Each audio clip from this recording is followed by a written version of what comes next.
Hey everybody, in today's video, we're going to be talking about taking up space and pushing back to people pleasing in business. Stay tuned.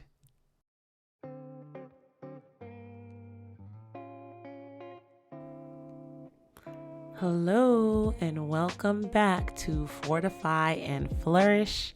I am your host, Tammy Sheyambade, and this is the place where we discuss the best ways to fortify our minds, our spirits, and our businesses so that we can experience flourishing lives. Today's topic is one that I'm always excited about these topics. I love talking about this stuff. Y'all didn't know that because I just made a whole bunch of legal videos and then my siblings told me, hey, you need to talk about the stuff you like talking about. But in today's topic, what we're going to be unpacking is this permission that we are often always waiting for and how people pleasing holds us back. All right, so let me begin with a confession. I have now recognized that I am a perfectionist when it comes to certain things, and I am in recovery.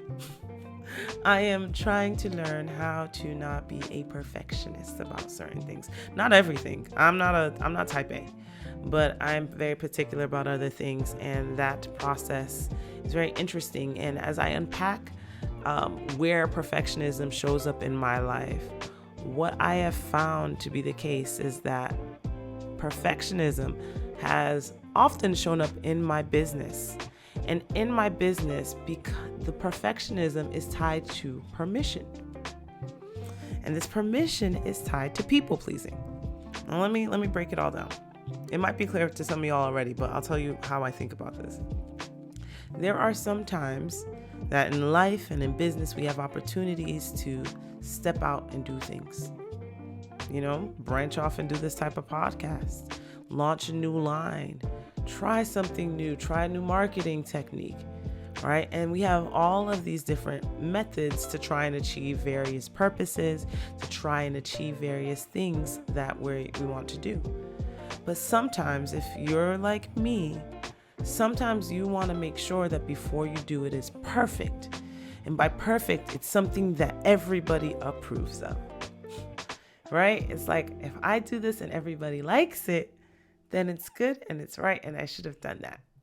And so when you take that, it's like one thing to have it in your personal life, which is a whole nother thing. We're not going to talk about all that. I mean, you can, but we're not going to get into detail on that. But then think about how it impacts you in business. Like there might be some opportunities to reach out to new clients, to make deeper connections, but you're there trying to be perfect. Let me tell you, there is no way to be perfect in entrepreneurship. I give you as much game as I can from a legal perspective. And even then, it still can happen. It still happens. And why does it happen? Because people are imperfect. And there's certain lessons that you're not going to learn until you're out there doing the thing. It's just the way things are. There's no book that's going to say these are all the things and you'll be able to avoid them. And we have to recognize that, but we can be so scared. I have been so scared in the past to try new things. And I know that it's rooted in, I want approval. I want people to approve of the things.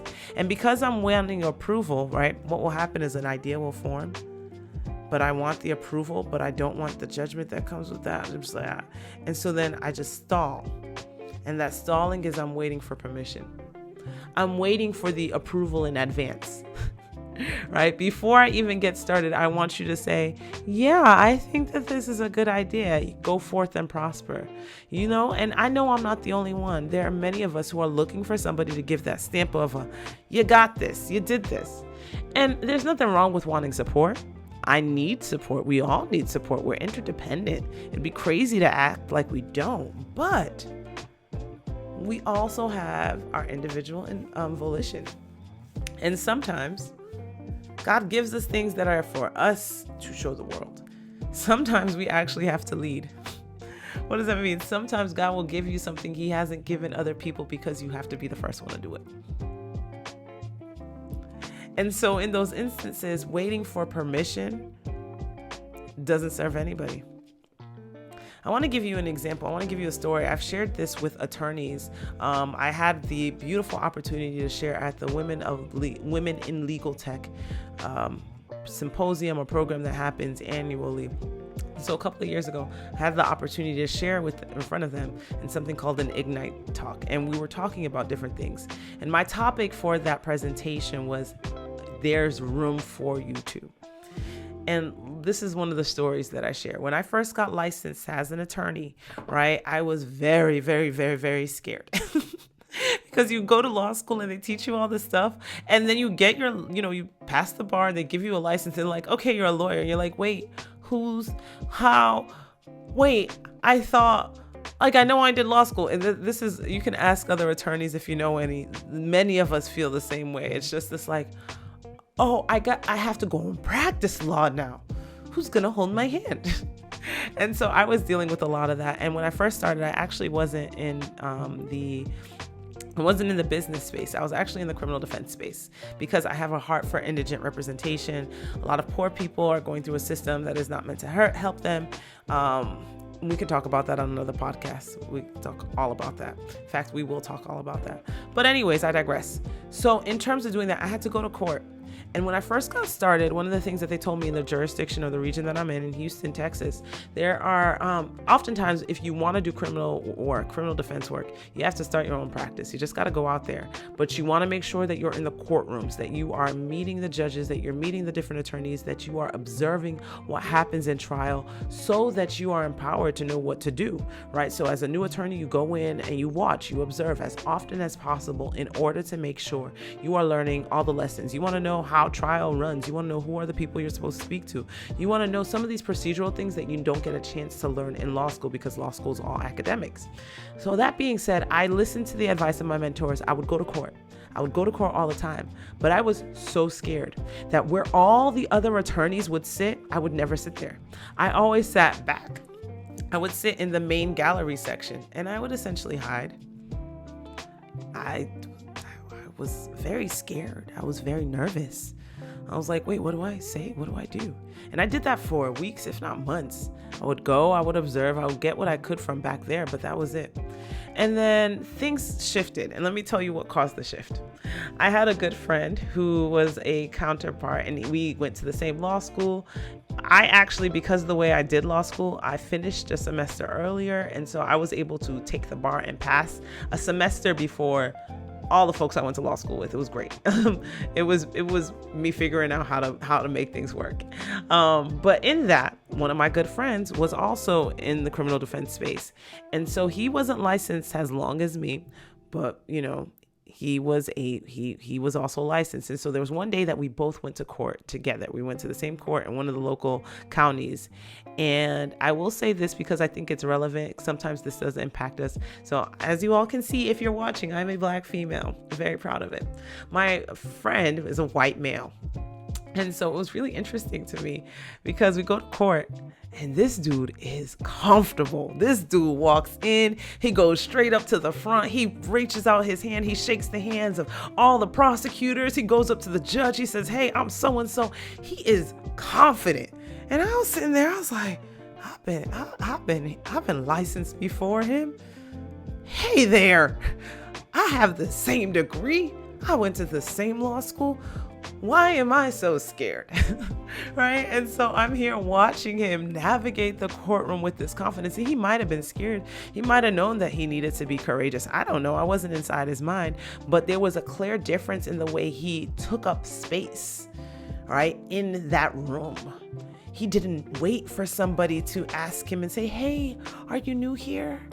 He didn't wait for permission. He just went.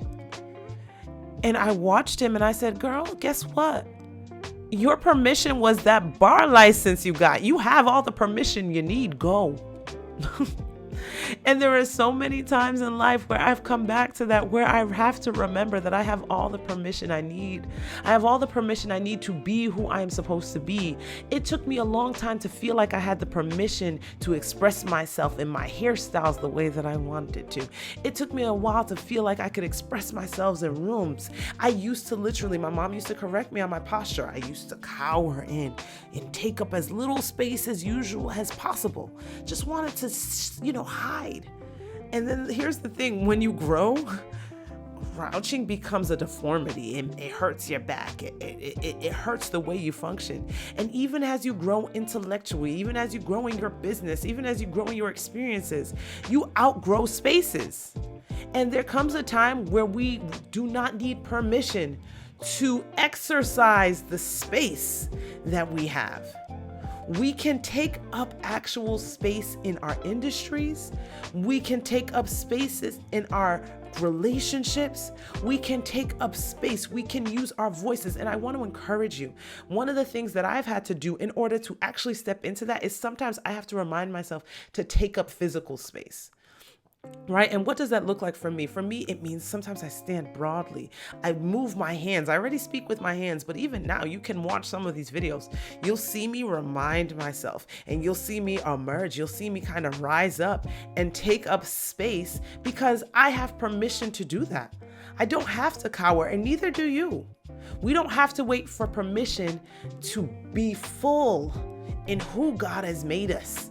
Whether that be in business, in entrepreneurship, in our professions, in our relationships, in every aspect of our life.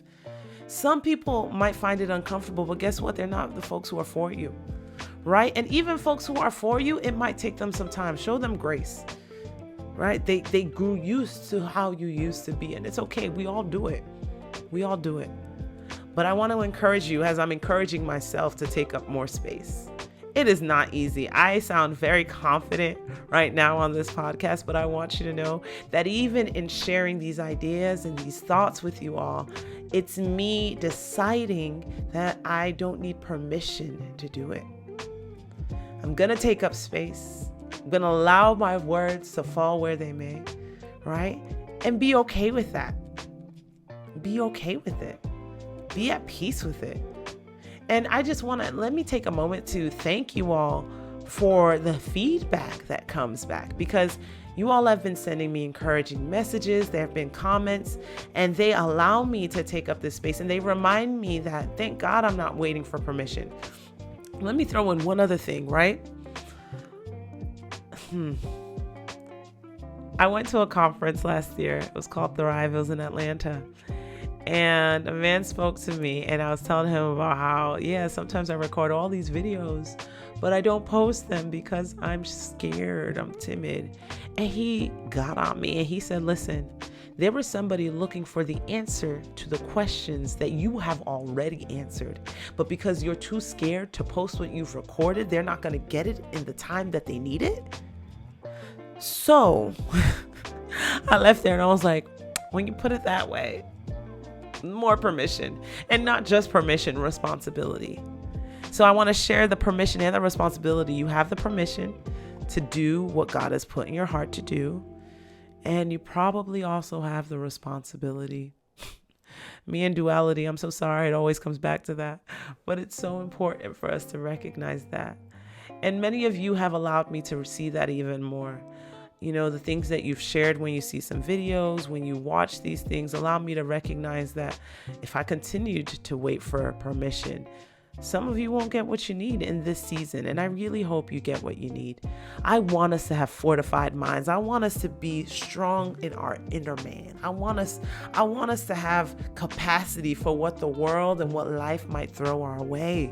Right? I want us to have capacity in our businesses so that we can become businesses that thrive, that scale, that employ people, that help other people be able to put food on their table. Right? Like, what a privilege, you know, to be that type of business, to be the type of business that takes up space, makes impact. Right? You have the permission. I have the permission. So let's go do it. Let's get fortified. Let's strengthen ourselves. Let's talk to ourselves. Say, hey, Tammy, you got permission. Hey, Tammy, you got responsibility. You have permission and responsibility. Permission and responsibility. And then let's go do the thing. Let's get out there. Even if we're scared. Even if we're not sure if people are going to see it, if they're going to receive it. We're not sure how it's going to come out. Let's go do the thing, because somebody is going to receive what you have. All right? I hope that this has been valuable to you. This is always so powerful for me. And I really, really hope that you have a flourishing week ahead. Enjoy everything that is available to you to enjoy, and be fortified. in everything. Bye.